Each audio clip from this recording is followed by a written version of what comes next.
Technical सवाल पूछूंगा अब्दुल रऊफ भाई। मैंने जो जब जितनी भी क्रिकेट देखी है, अब क्योंकि मॉडर्न डे क्रिकेट में बैट बहुत मोटे ताज़े, बड़े पावरफुल बैट आ गए as compared to older days. जब आप लोग पहले खेलते होंगे 2007-8 में, तो बैट बड़े अलग होते होंगे।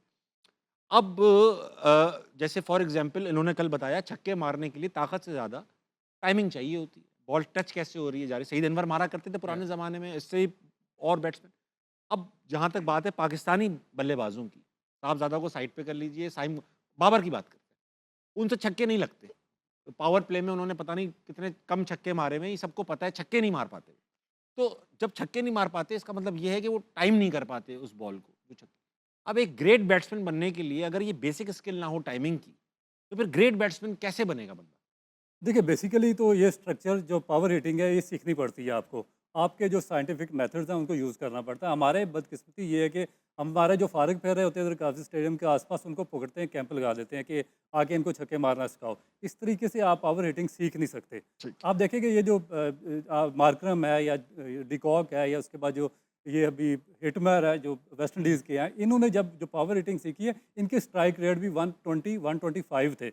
मगर 1-2 साल के अंदर इन्होंने जो अपने अच्छे लोग थे, उनके साइंटिफिक जिनके पास नॉलेज था, उनके साथ काम किया। उन्होंने इनके जो लीवर थे, उनको अच्छे तरीके से स्टेबल करके यूज़ करना सिखाया। बॉडी वेट को बैलेंस करना सिखाया। जो ग्रेविटेशनल फोर्सेस हैं, जो ग्राउंड रिएक्शन फोर्सेस हैं, जो आपकी अंदर मस्कुलर फोर्सेस हैं, उनको यूटिलाइज़ करना सिखाया। मैक्सिमम उसको किस तरीके से आप यूटिलाइज़ करके उसको बैटिंग में इस्तेमाल कर सकते हैं। अपने लीवर्स को किस तरीके से अपनी बॉडी जो सेंटर है, उसके पास आप किस तरह रख के उसको यूटिलाइज़ कर सकते हैं। तो ये चीज़ें हमारे इनको सिखा नहीं रहे।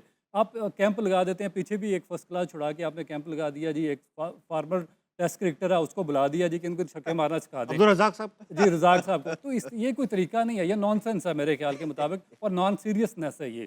तो आपको ये साइंटिफिक मेथड को यूज़, देखिए आजकल जो टेक्निक्स यूज़ हो रही हैं, आपको साइंटिफिक जो है जो स्पोर्ट्स ये स्पोर्ट्स साइंटिस्ट चाहिए होता है, स्पोर्ट्स बायोमैकेनिक्स चाहिए होता है, आपको स्पोर्ट्स न्यूट्रिशनिस्ट चाहिए होता है, स्पोर्ट्स साइकोलॉजिस्ट सब चाहिए टीम्स के होता है। पास है इंटरनेशनल? ये सारी टीमों के पास आजकल हैं। हमारे पास नहीं है? हमारे पास नहीं है। है ही नहीं। हम अभी तक उसी मेथड पे चल रहे हैं कि फार्मर प्लेयर्स को बुलाते हैं, उनको कहते हैं कि इसको बॉलिंग करना सिखा दो, इसको बैटिंग करना सिखा दो, और उनका वे ऑफ कोचिंग क्या है, वो मुझे बुलाएंगे, तू मेरी तरह बॉल फड़ ले, तू इस तरह बॉलिंग कर ले, दूसरा आएगा तू मेरी तरह बैटिंग कर ले। तो ये कोई मेरा ख्याल है कि कोचिंग मेथड इससे नहीं हो आप सकता। खराब कर रहे हैं। लेकिन आमिर भाई, इससे आप सवाल पूछूंगा, अब तो कोचिंग का एक क्राइटेरिया है, फलां लेवल का कोचिंग इंस्ट्रक्शन हो। अब सॉफ्टवेयर ऐसी चीज है जो ऐसा नहीं है पाकिस्तान नहीं ले सकता, वो सॉफ्टवेयर भी होंगे, बायोमैकेनिक्स, कैमरे वैमरे, एनालिस्ट। मैं देखता हूँ हमारे यहाँ भी लैपटॉप खोल के लोग बैठे होते हैं, मैंने देखा है उनको, कुछ तो कर रहे होते हैं उसके अंदर वीपीएन लगा के। तो ये बताइए कि जब ये सब टेक्निक दुनिया में अब छा चुकी है, मेरे ख्याल से अफगानिस्तान के पास भी होगी, तो हम लोग ये कह रहे हैं कि है ही नहीं हमारे यहाँ ये बायोमैकेनिक्स का बताना ये तो आप दूर जा रहे हैं, मैं बताता हूँ। हमारे पास जो फिजियो है ना इस टाइम, हाँ, वो पिछले 8-9 साल से है। वो तब से है जब से हमारे कितने मेन प्लेयर इंजर्ड हो चुके हैं और रिहैब इंग्लैंड में करते हैं, तो फिजियो नहीं चेंज हुआ, तो हम ये कहाँ से चीज़ें लेके आएंगे? ये तो बेसिक है। जी, क्यों नहीं चेंज किया, ये पूछे ना। पूछ रहा हूँ आपसे, आप बताएंगे तो वो नहीं चेंज हुआ कि जिसने शहीन इंजर्ड हुआ इंग्लैंड में रिहैब कर रहा है, शदाब इंजर्ड हुआ इंग्लैंड में रिहैब कर रहा है, नसीम इंजर्ड हुआ इंग्लैंड में रिहैब कर रहा है, और इसके होते हुए लड़कों के नसीम का शोल्डर जो है, वो जब खेल रहा था तो वो बोल रहा था कि मेरे शोल्डर में दर्द है, दर्द है, और नहीं कुछ नहीं होता, टेपिंग कर कर करके उसका सर्जरी तक पहुंचा दिया उस बंदे ने, वो नहीं चेंज हुआ। तो आप कह रहे कि ये चीजें लेके आओ, कहाँ से लेके आएंगे? बोल दो अहमद भाई। हाँ प्लीज। ये जो आमिर ने भी बात की है ना, उसका जो फास्ट बॉलर अपना क्या नाम, नसीम शाह की, देखिए उसको रोटेटर कफ इंजरी हुई है। अब रोटेटर कफ इंजरी क्या होती है, आपके 4 मसल यहाँ पे अटैच होते हैं। सबसे पहले एक हल्का सा टीयर आता है जो आपको देता है, आपको माइंड को सिग्नल देता है कि आपकी इंजरी शुरू हो चुकी है। अगर वहाँ पे आपका कोई अच्छा प्रोफेशनल एक्सपीरियंस बंदा वहाँ पे बैठा हुआ है जो कि मेरिट पे वहाँ पे है, तो वो पहली दफ़ा ही वो उसको जज कर लेगा, वो उसको प्रिवेंट कर लेगा, इंजरी प्रिवेंशन, और वो उसको कहेगा कि आप साइडलाइन हो जाएं, आप 1-2 हफ्ते रेस्ट करें और उसके बाद आपका सारा चीज़ ठीक हो जाएगा। यहाँ सर्जरी तक लेके आ वहाँ पे देखिए उसके बाद क्या होता है, सबसे पहले टिंगलिंग होती है, फिर इंजरी, वो मस्कुलर टीयर आता है, उसके बाद पूरा टीयर आ जाता है, फिर ग्रेड 1 से ग्रेड 3 इंजरी हो जाती है, फिर ऑपरेशन तक ये लोग उसको लेकर गए हैं, और अब उसकी पेस 150 से 140 तक है। यही प्रॉब्लम होती है। अब मिचेल स्टार्क जब जाके अपने फिजियो को बोले ना कि मुझे हैमी में जरा निगल आ रहा है, स्टिफनेस आ रही है, तो वो कभी उसको प्रेफर नहीं करेंगे कि तुम मैच खेलो, उसको बोलेंगे ठीक है तुम ब्रेक लो, जब तक तुम्हें कॉन्फिडेंस नहीं आता, जब तक ये तुम्हारा जो निगल है ये खत्म नहीं होता, तुमने कोई बॉलिंग नहीं करनी। यहाँ पे क्या होता है, टेप करके निगल में हम खेलते रहते, बचाते हैं उस इंजरी को कि इंजरी ना हो जाए, वो करते करते करते हमारी पेसें भी नीचे आना शुरू हो जाती हैं। इसकी वजह आमिर भाई ये है कि बेंच पे कुछ है ही नहीं, बेंच पे भी कुछ है नहीं, लड़के को भी इनसिक्योरिटी है कि मैं यहां से अगर बाहर हुआ ना तो मैं गया। नहीं हम बेसिकली होता है ये, देखें अब आप right man for the right job की जब बात कर रहे हैं तो वो फिजियो की जो बात कर रहे हैं, वो फिजियो की जो क्वालिफिकेशन होगी वो पता है क्या होगी या क्यों है, सिर्फ सेटिंग के अंदर होगा। बहुत सारे ऐसी हमने वाकयात सुने हैं कि आपके प्लेयर्स जो है ना डोमेस्टिक खेलने आते हैं, राइट, वो उसी फिजियो से वो रिपोर्ट लिखवाते हैं कि हमें इंजर्ड कर दें 4 हफ्ते के लिए जब तक डोमेस्टिक चल रही है। वो रिपोर्ट लिखते हैं, वही रिपोर्ट जो है पीसीबी के पास जाती है, जैसी डोमेस्टिक खत्म होती है वो रिपोर्ट आ जाती है ये लड़का फिट हो गया। इसी तरह टीम के अंदर भी इससे ज्यादा टीयर्स की बात होती है, लड़के इंजर्ड, लड़के अनफिट, राइट, लेकिन वहां पे क्योंकि उसके साथ सेटिंग होती है, वो जैसी चाहते हैं वैसी रिपोर्ट बनाते हैं। उसके इसमें प्लेयर का भी कसूर है।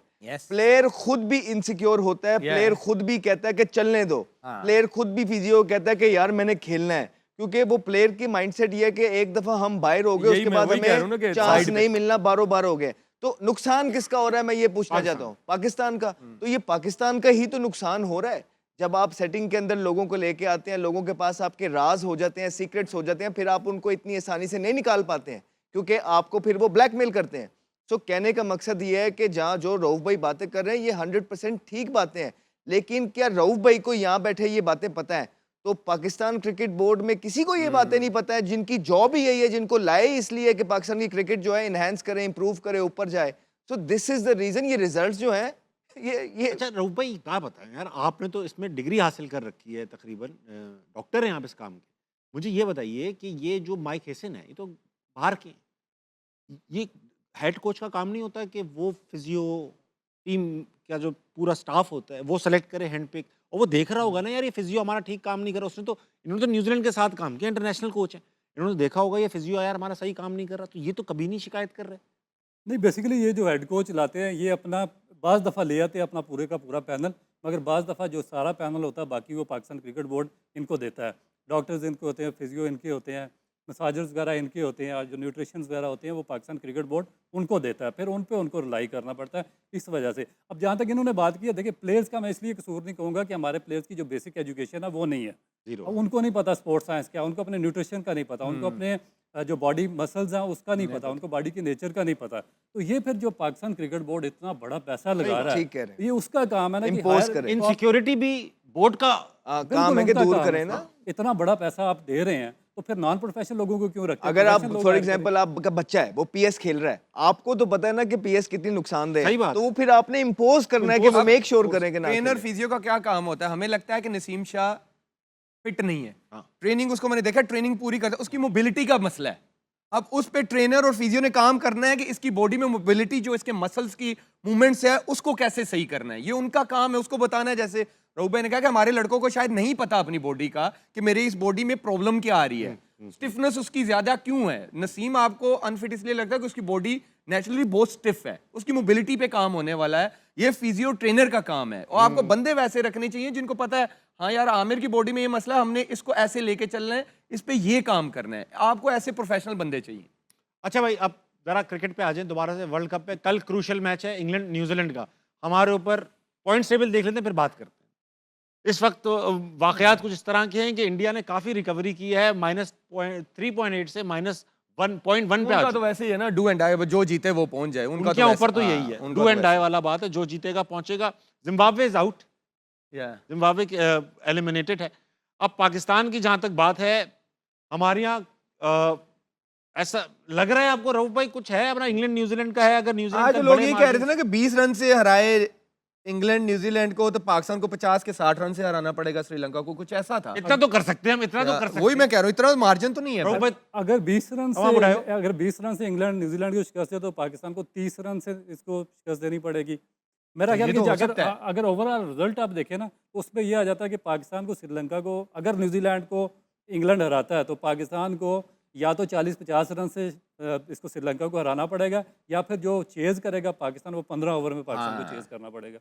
चेस तो हम नहीं कर पाएंगे 15 ओवर में, हमें बुरा लगता है ये सब। कुछ भी हो सकता है। कुछ भी हो सकता है। लेकिन ये उस सिनेरियो में कि तो जब अगर इसलिए मेरी हारे वो, प्रिडिक्शन है पाकिस्तान के हक में इंग्लैंड का, हालांकि न्यूजीलैंड फेवरेट है, इंग्लैंड जीतेगा। अब मैं आपको लंबा सवाल पूछ रहा हूँ, इंग्लैंड जीतेगा। चलो अगर इंग्लैंड कह दिया, इंग्लैंड जीतेगा। अगर इंग्लैंड जीत भी गया लेकिन क्लोज रह के अगर जीता ना इंग्लैंड, क्लोज आखिरी ओवर में इंशाल्लाह इस सही तरह अगर जीतेगा, जीतेगा, बात हो गई। इंशाल्लाह जीतेगा। सही। बाबा ने कह बाबा दिया, ने कह दिया तो फिर कह दिया, बाबा कहंदे ने, फिर हम कौन होते हैं? बाबा ने कह दिया और बाबा कहंदे ने जड़ा बंदा संभाल नहीं पाएगा। आहो। अच्छा अच्छा, ऐसे यार ये बड़ी अहमद मासूम भाई पिक्चर। सवाल, सर अब आप तीनों से सवाल है कि भाई पाकिस्तान, ये सबको पता है, पूरी कौम को हमने बता दिया है कि पाकिस्तान को या तो तेज चेस करना पड़ेगा या टारगेट ऐसा सेट करना पड़ेगा कि हम बड़े मार्जिन से हरा सके। ये इंग्लैंड के जीतने पे भी है।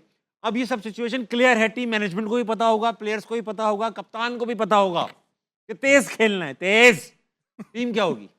हेलो भाई, मैंने जो टीम का बताना बुतूना था ना, मैंने बता दिया पहले मैचों के अंदर। अब जो इनका दिल कर रहा है वो ये खिला दें, हम यहाँ बैठ के बैक ही कर सकते हैं और कुछ नहीं कर सकते। हमें नहीं पता टीम रऊफ भाई टीम में क्या नहीं होना चाहिए, क्या होना चाहिए to make this possible.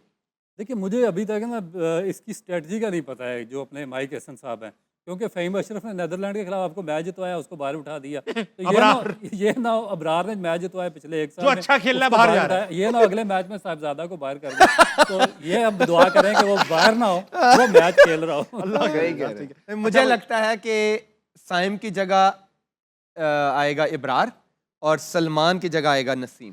Salman आगा की जगह, नहीं, मिर्जा की सलमान जगह। मिर्जा, ठीक है, जो मुझे लग रहा है।